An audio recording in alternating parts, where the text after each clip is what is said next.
Est-ce que tu connais Oussama Ammar? Oussama Ammar, c'est le mec qui joue au poker avec le chef des Yakuza. C'est le mec qui peut rentrer en boîte alors que ses amis top modèles se font recaler. Enfin bref, c'est ce gars qui est partout sur Instagram Reels, sur TikTok et même sur YouTube Short. Et en fait, on le voit tellement partout qu'il se fait parodier, on le compare à Serge le Mito parce qu'il raconte des histoires qui sont incroyables. Et c'est quelqu'un qui est devenu créateur de contenu il y a relativement peu de temps et qui a accumulé une notoriété folle en très peu de temps. Et donc aujourd'hui, on va essayer de s'intéresser à comment est-ce qu'il a fait, quelle a été sa stratégie et comment est-ce que ça peut être intéressant pour toi si tu es créateur de contenu, pour savoir comment toi aussi tu peux créer une audience. Alors si tu connaissais pas Oussama Ammar avant ces quelques années, c'est quelqu'un qui était quand même déjà assez connu dans l'univers startup notamment, grâce à sa boîte The Family, qui était un incubateur de startup à Paris. En gros, il accompagnait des startups et il les conseillait pour que les startups fonctionnent et génèrent de l'argent. C'était vraiment un personnage majeur dans l'univers startup, tout le monde l'adorait, tout le monde trouvait qu'il avait des conseils incroyables, etc. Et tout ce qu'il disait, que ce soit en conférence ou dans quelques vidéos, c'était relativement nouveau dans l'univers startup français. T'as peut-être entendu parler de lui à la fin de The Family, parce qu'il y a eu des affaires judiciaires contre lui, ce qui a polarisé son audience. En gros, Oussama Ammar, dans l'univers startup, tout le monde le connaissait, mais il n'avait pas de compte à lui, il n'avait pas de compte réseaux sociaux, il n'avait pas de compte Instagram, il avait un Twitter qui était relativement peu actif, pas de chaîne YouTube, mais pourtant, sur YouTube, on trouvait quand même des vidéos de lui, des conférences, etc. Et quand il y a eu ce clash avec The Family, forcément, ça a divisé l'audience. Il y avait des gens qui étaient pro Oussama Ammar et des gens qui voulaient plus en entendre parler. Alors on va pas rentrer dans les détails de l'affaire, et on va pas non plus essayer de faire justice sur Oussama Ammar, c'est pas le sujet, mais c'est assez intéressant parce qu'à la sortie de The Family, et du coup, s'est posé la question de que va faire Oussama Ammar. Quand il quitte The Family, il n'a pas de compte réseaux sociaux, il n'a pas forcément de notoriété en ligne. Ce qu'il a, c'est des connaissances business qui sont très bonnes. Il est connu dans l'univers startup, mais quand il se fait éjecter de The Family, il a plus grand chose. Et c'est à ce moment-là qu'il a mis en place une stratégie qui a énormément porté ses fruits, parce qu'aujourd'hui, on le voit partout, mais en plus, il développe sa propre audience via sa chaîne YouTube. Oussama Ammar, aujourd'hui, il a près de 60 000 abonnés, ce qui est beaucoup, et c'est une audience qu'il a construite en relativement peu de temps. Et pour le faire, il a utilisé la stratégie des partenariats. Ce qu'il a fait, c'est qu'en sortant de The Family, au moment où il y avait un peu de buzz autour de lui, il a un peu fait le mort, et puis il a commencé à réapparaître sur des podcasts. Dans ces podcasts, il raconte sa vie, il raconte des histoires incroyables, parce que j'imagine qu'il a dû avoir une vie hors du commun. Enfin bref, il y a plein d'histoires sur internet à propos de sa vie folle et de ses histoires folles que la plupart des gens décident de ne pas croire et le traitent de mythomane. Et ces extraits de podcasts, enfin ces histoires, ça a été très loin. Il y a eu même des parodies, etc., de très gros youtubeurs ou de personnes influentes qui se sont mis à parodier Oussama Ammar. C'est pour dire à quel point ces extraits commençaient à être diffusés très largement. Et face à ce début de buzz, Oussama Ammar, il a décidé de faire quelque chose qui était un coup de génie, c'est qu'il a fait une vidéo en réponse à ça. Il a fait une fausse interview exclusive dans laquelle il se moque des critiques et il explique que finalement lui ça l'a fait rire et que ça lui plaît. De quoi attirer pas mal la sympathie des internautes qui ont en fait globalement arrêté et ont continué à écouter ses histoires à travers les shorts, etc. Parmi les podcasts dans lesquels il a participé, il a notamment collaboré beaucoup et continue toujours avec Yomi Denzel. Et en fait la plupart des extraits de podcasts, de shorts, etc. qu'on voit d'Oussama Ammar aujourd'hui viennent du podcast qu'il a avec Yomi Denzel. Yomi Denzel et Oussama Ammar se sont associés pour créer du contenu ensemble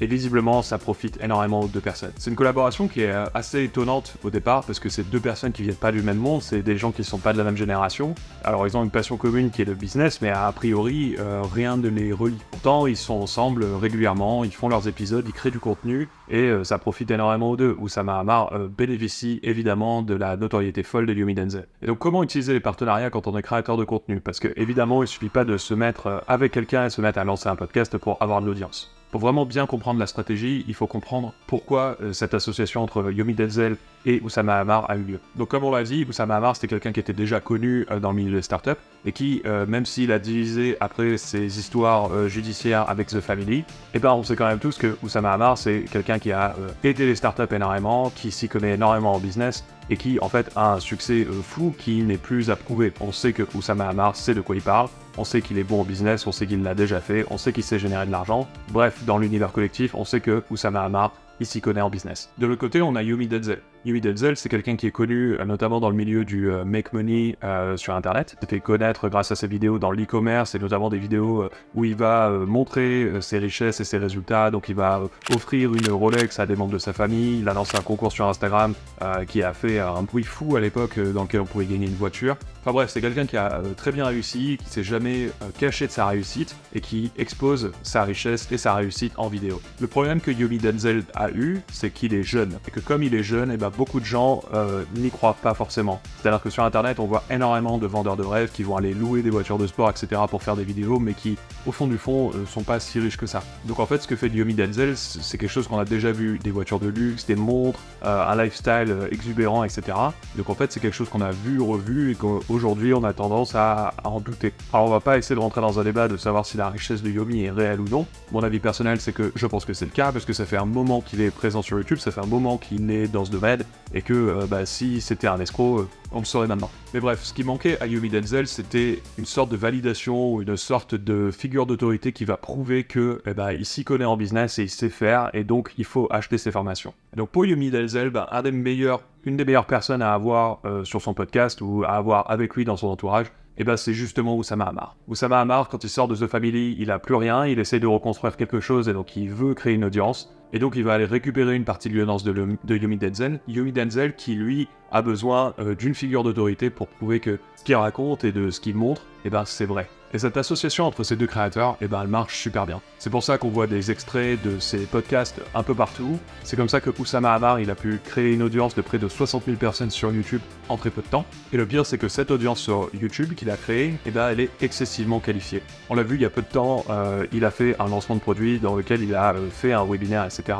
Sur cette conférence, sur ce webinaire, on compte 80 000 personnes pour acheter un produit qu'il a créé. On va pas rentrer dans les chiffres de combien d'argent il aurait pu générer. Je vous mets un lien d'une vidéo en description parle. Mais en tout cas, ce qui a l'air d'être sûr, c'est que ça a l'air de très bien fonctionner pour lui et il est arrivé à des résultats pareils en relativement peu de temps. Et donc toi, aujourd'hui, si tu es créateur de contenu, il y a quelque chose que tu peux apprendre de ça. C'est le pouvoir des partenariats. Parce que construire une audience, tu le sais, ça prend énormément de temps, c'est très difficile, surtout quand tu pars de zéro et que personne te connaît. Et le partenariat, ça te permet justement d'aller récupérer l'audience de quelqu'un d'autre qui est déjà connu, qui en a déjà une d'audience, et d'en récupérer une partie pour construire la tienne. Et pour faire des bons partenariats, il suffit pas de trouver n'importe qui et de t'associer et de faire du contenu ensemble. Le but, c'est de vraiment trouver quelqu'un qui va être complémentaire à toi, pour qui tu vas pouvoir apporter quelque chose et pour que lui, en échange, te donne de l'audience. Donc dans le cas qu'on a vu, Oussama Ammar, il amène de l'autorité, il amène de la validation, il amène de la crédibilité à Yumi Denzel. Yumi Denzel, en retour, il offre de l'audience à Oussama Ammar.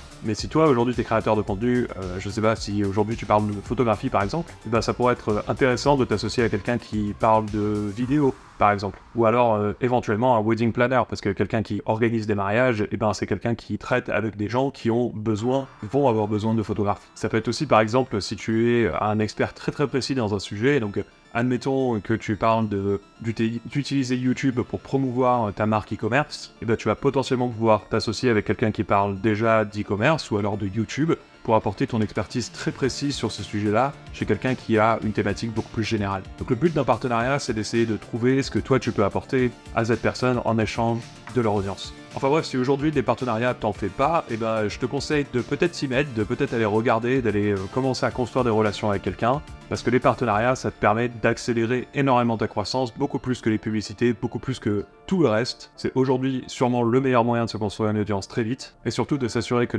l'audience qu'on construit est qualifiée. Juste avant de te laisser, et juste avant que tu partes construire des relations avec d'autres créateurs pour grossir ton audience, dans le premier lien en description, je te laisse accès à un guide gratuit qui va te permettre de générer 360 idées de contenu en moins d'1 heure. C'est-à-dire que ça va t'aider à générer une idée par jour pendant 1 an, et tu vas pouvoir générer toutes ces idées-là en moins d'1 heure. C'est gratuit, c'est le premier lien qu'il y a en description. Tout ce que tu as à faire, c'est me laisser ton email, et je t'envoie un email dans la foulée avec ça. Et tant qu'on y est, si les sujets de création de contenu, construction d'audience, ça t'intéresse, je te conseille de t'abonner à cette chaîne, de mettre un like, et on se retrouve pour une prochaine.